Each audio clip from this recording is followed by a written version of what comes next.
Determination या YouTube चॅनलवर आपले हार्दिक स्वागत करतो. आज आपण सरदार वल्लभभाई पटेल यांच्याविषयी माहिती घेऊया.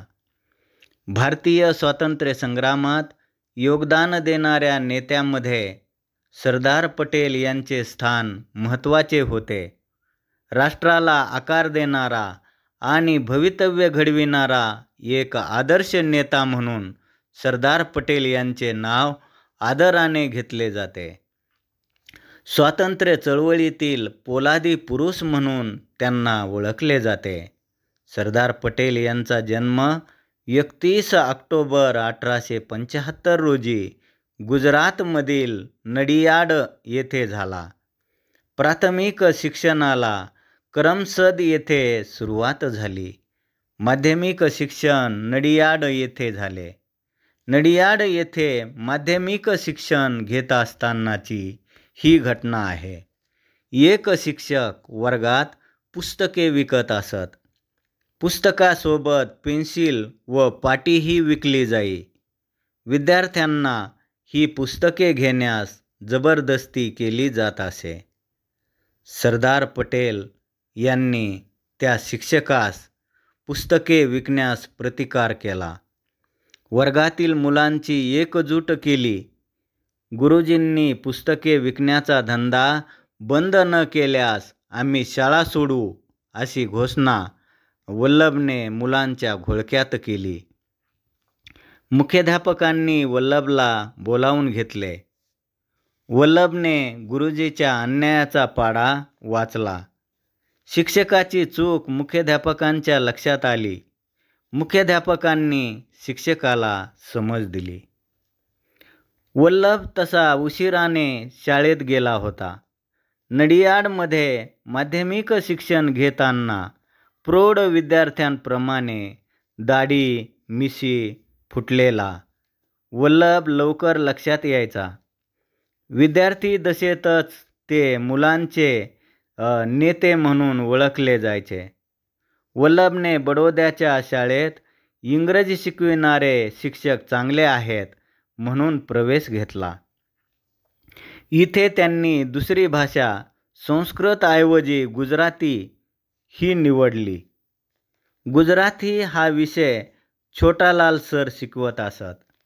विद्यार्थ्यांना मात्र गुजरातीऐवजी संस्कृत घेण्याचा ते सल्ला देत असत.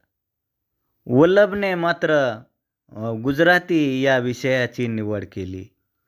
वल्लभ गुजराती शिकण्यासाठी वर्गात आला तेव्हा छोटालाल सरने या महापुरुष या अशा उपहासात्मक शब्दात त्यांचे स्वागत केले.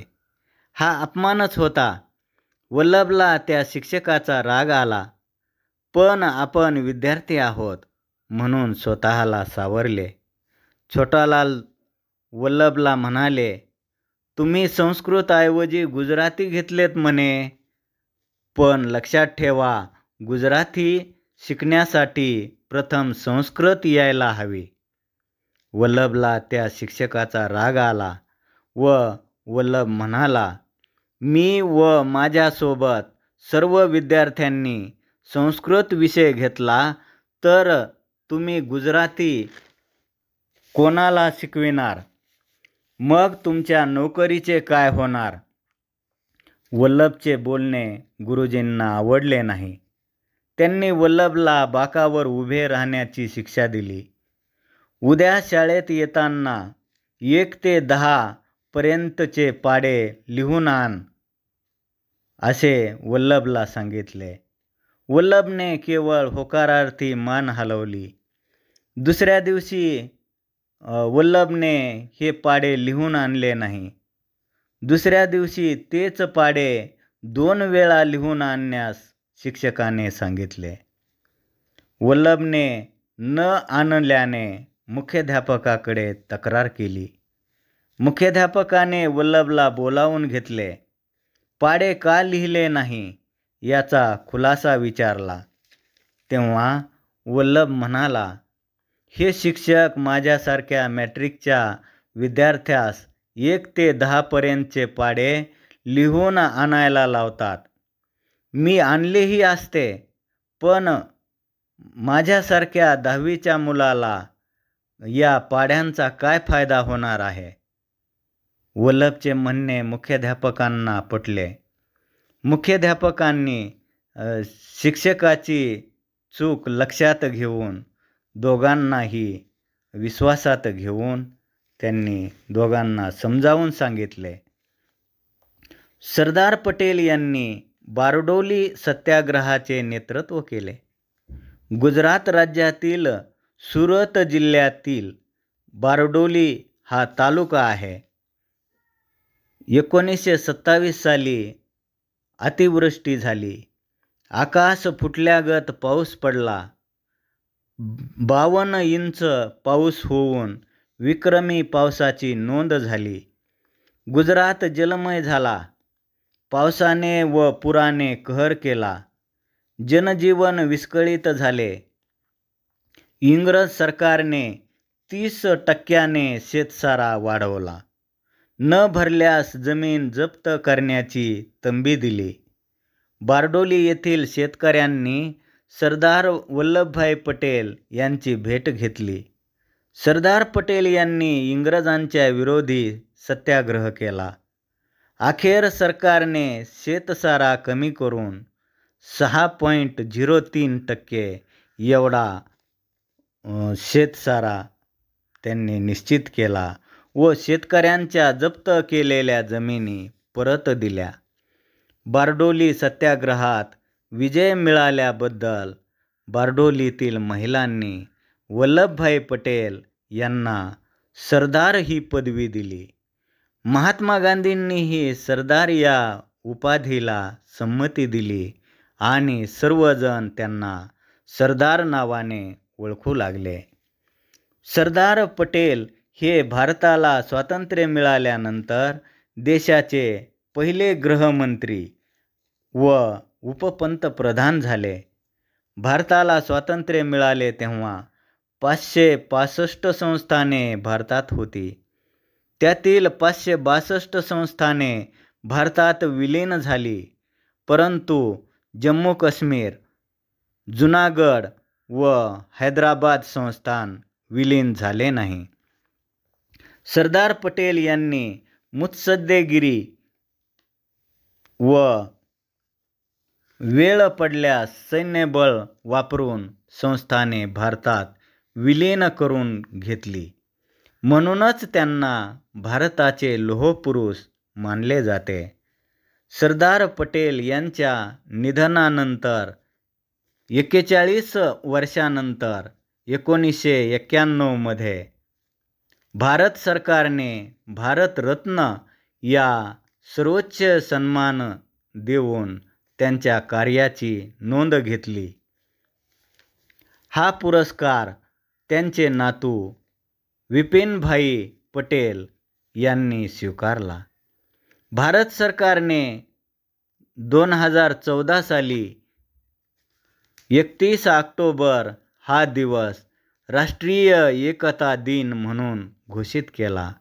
तेव्हापासून 31 ऑक्टोबर हा सरदार वल्लभभाई पटेल यांचा जन्मदिन राष्ट्रीय एकता दिन म्हणून साजरा केला जातो. सरदार पटेल हे 1931च्या भारतीय राष्ट्रीय काँग्रेसच्या अधिवेशनाचे अध्यक्ष होते. हे अधिवेशन कराची या ठिकाणी भरले होते. सरदार पटेल हे नामांकित वकील होते. नंतर इंग्लंडला जाऊन बॅरिस्टरची पदवी त्यांनी घेतली. बॅरिस्टर पदवीचा अभ्यासक्रम 3 वर्षाचा होता, परंतु सतत वाचन चिंतन करून हा अभ्यासक्रम 1.5 वर्षातच त्यांनी पूर्ण केला. चिकाटी, परिश्रम व अभ्यासू वृत्ती असल्याने बॅरिस्टर परीक्षेत प्रथम क्रमांकात ते पास झाले. त्यांना 50 पौंडाचे पारितोषिक मिळाले. वकिली व्यवसायात त्यांचे नाव सर्वत्र झाले होते. न्यायालयात एक अत्यंत महत्त्वाच्या खटल्याचे काम सुरू होते. निष्णात सरकारी वकील एका खुनासंदर्भात साक्षीदाराची उलट तपासणी घेत होते. इतक्यात न्यायालयाच्या शिपायाने न्यायाधीशांची परवानगी घेऊन एक कागद सरदार पटेल या वकील साहेबांच्या हातात दिला. वकील साहेब साक्ष घेत असताना क्षणभर थांबले. वास्तविक तो कागद म्हणजे त्यांच्या गावाहून आलेली तार होती. कागदावरील मजकूर त्यांनी घाईघाईत वाचला. काही क्षण ते गंभीर झाले. मात्र पुढच्याच क्षणी त्यांनी तो कागद आपल्या कोटाच्या खिशात ठेवला व उलट तपासणी सुरू केली. बऱ्याच वेळानंतर सुनावणी संपली. खटल्याचा निकाल लागला. अर्थातच तो सरकारी वकिलांच्या अपेक्षेप्रमाणे लागला होता. दरम्यान कोर्टाच्या कामकाजाची वेळही संपली व एकाएकी वकील साहेबांच्या डोळ्यात अश्रू आले. ते रडू लागले. न्यायालयात उपस्थित सर्वांनाच आश्चर्य वाटले. कोर्टाचा निकाल स्वतःच्या बाजूने लागूनही ते का रडत आहेत हे कोणालाच समजेना. थोड्या वेळातच उलगडा झाला की शिपायाने वकील साहेबांना आणून दिलेल्या तारेत मजकूर होता, तुमच्या आजारी पत्नीचे दुःखद निधन झाले आहे. एका बाजूला वैयक्तिक आयुष्यातील आपल्या साथीदाराचा मृत्यू, तर दुसरीकडे न्यायालयातील निकाली अवस्थेत असलेला खटला, जे अर्धवट सोडून जाणे वकील साहेबांच्या मनाला न पटणारे होते. व्यावसायिक कर्तव्यपूर्ती आणि वैयक्तिक आयुष्यात कोसळलेले संकट, अशा विचित्र परिस्थितीत ते अडकले होते. मात्र कणखर व्यक्तिमत्व असणाऱ्या वकील साहेबांनी भावनांना आवर घालत प्रथम खटल्याचे सुरू असलेले काम पूर्ण केले. त्यामुळे न्यायालयात उपस्थित सर्वांचाच त्यांच्याबद्दल आदर द्विगुणित झाला.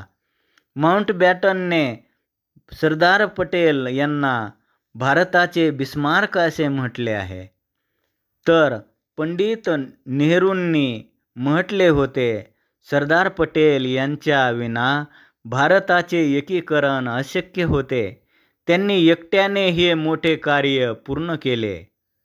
तर चक्रवर्ती राजगोपालाचारी म्हणतात की सरदार पटेल नसते तर भारत 56 तुकड्यांमध्ये विभागला गेला असता. त्यांचे कार्य राष्ट्रासाठी अमूल्य आहे. सरदार पटेल आज जरी आपल्यात नसले तरी त्यांचा त्याग, देशसेवा आणि कार्यशैली आपल्यात चैतन्य आणते. धन्यवाद मित्रांनो.